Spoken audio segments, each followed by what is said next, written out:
So, if you'd like to give us an idea of what your music is and who you are. Right, okay. I think it's really just warped, glitchy, bass-heavy electronic music.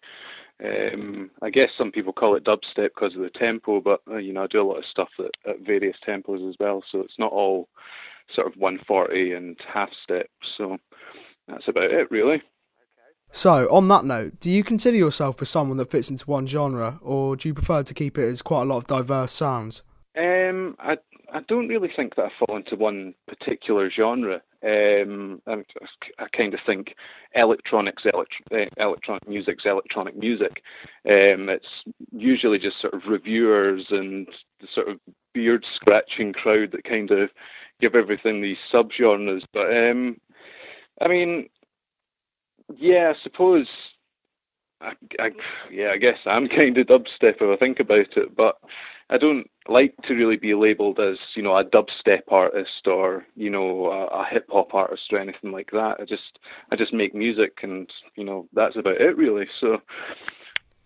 So, considering that you don't like to be fitted into one genre, Yeah. how do you go about producing?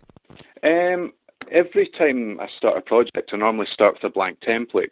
Because I find that if you start with, preset drums or a certain template set up, you normally start writing the same style of music and the same sounds. So, I mean, I could be, playing around with one of my synths and just, come up with a really nice riff or a nice bass sound and then just kind of construct a track around that. Or I could be, just playing around with drum sounds and, make a really nice drum loop and then just kind of structure a sound around that or a tune around that. So I don't have any sort of fixed way of starting to write music. I just sort of sit down and push a few buttons and see what happens really. There are days that I sit down and, play around with synths for a few hours and absolutely nothing comes of it. There's no inspiration, but, other days I can be very quick and finish, one or two tunes a day. And yeah, it's just a case of just kind of sitting down and, just playing around with stuff and seeing what the outcome is. So, taking a track like Boom and Pow, for example, Yeah. how long would that take for you to make? Boom and Pow, I found I think it was a Public Enemy a cappella. And I was just playing around with it. I was actually just sort of scratching it up on my decks, and I thought, I'll make a tune out of this. And started writing it, and I originally started as a hip-hop track. The sort of first bit's 90 BPM or 91 BPM. Then I wrote about a minute and a half of it, and then left it, and didn't go back to it for about a month. And then when I went back to it, I just started writing something at 140 that fitted really well with it, so just kind of joined the two tracks together. But so that was quite a long process, but the actual time took building the track was maybe just about a week, 2 weeks. And then after that, it's, sort of just tweaking things, levels, and getting a good sounding mix and that sort of stuff. So, yeah, it kind of varies, really. So, the dubstep that you do make, it's very different to the kind of purist, typical dubstep that we know. Yeah. When you're making those tunes, are you trying to push the boundaries, or is it, just something that naturally happens? I think, I listen to a lot of sort of, breakcore and quite industrial music. So, dubstep's very sparse sounding music, a lot of it. Well, this proper sounding step, not the sort of new breed of, stuff that kind of sounds more like drum and bass than dubstep. But I've got this thing that I've tried to write tracks that are minimal and sparse, but I just find they don't hold my attention. I get sidetracked quite easily. So, I'm always feeling that I should put a glitch in here or, put an extra pad in here and just kind of fill the sound out a little bit. And then I think from there, it does just become a sort of fuller sounding track than, the 4 or 5 tracks that it normally takes to make up kind of a sort of minimal or sparse dubstep track. But it's not something that I do on purpose. It's just what's pleasing to my ears, really. And, yeah, just, like I say, push a few buttons and see what happens. So, when was the first time that you actually heard dubstep? The first time that I was introduced to dubstep would have been about 2004, 2005. And when I first heard it, it was kind of more the sort of dub techno sort of stuff.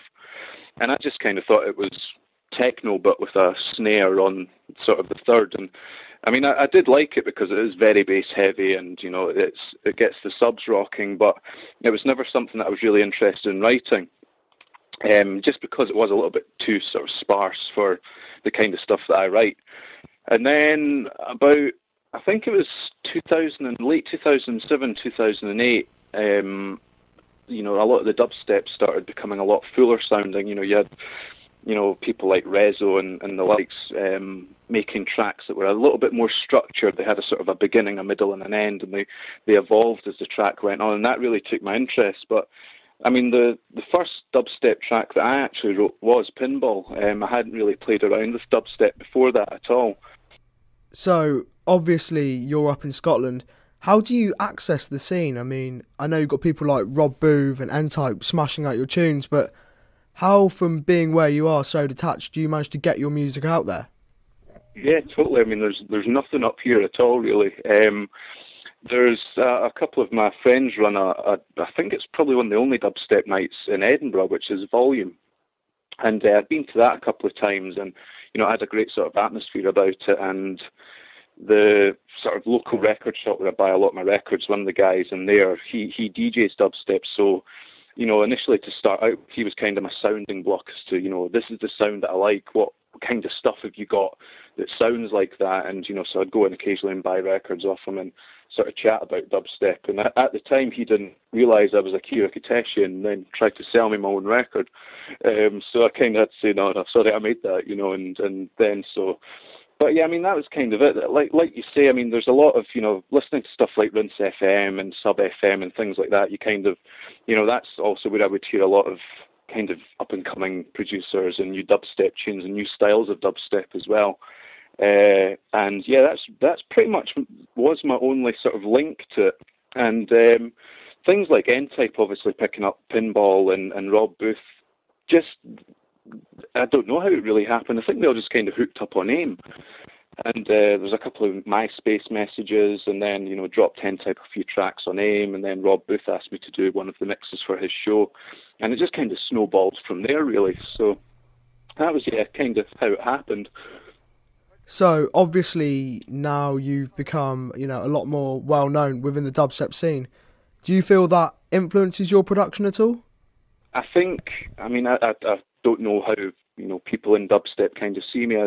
I get, it's quite strange because I don't get many of the big dubstep guys really noising me up or communicating with me. You know, people like Aspa and, you know, the likes of them probably don't even know who I am. But I get a lot of kind of people from electro house scene and, you know, the indie scene, and people that I wasn't expecting to kind of get in touch for, you know, remixes and the likes, sort of noising me up. But I mean, after I did Pinball, and when I realised, you know, when the record label kind of came to me and said, look, this record's actually doing, for a first release, it's doing really well, that kind of immediately put me off writing another song similar to Pinball, because I didn't want to get stuck in a sort of formula or a certain sound, because, you know, people get bored of that quite quickly, you know, so I can't try and keep it sort of fresh and sort of change it up a little bit. I mean, I'm writing quite a few sort of deeper tunes now, lots of, you know, organic instruments and live drums and stuff like that. So just anything to sort of, you know, keep the brain a bit inspired and keep people kind of interested as well, not get stuck in one formula. So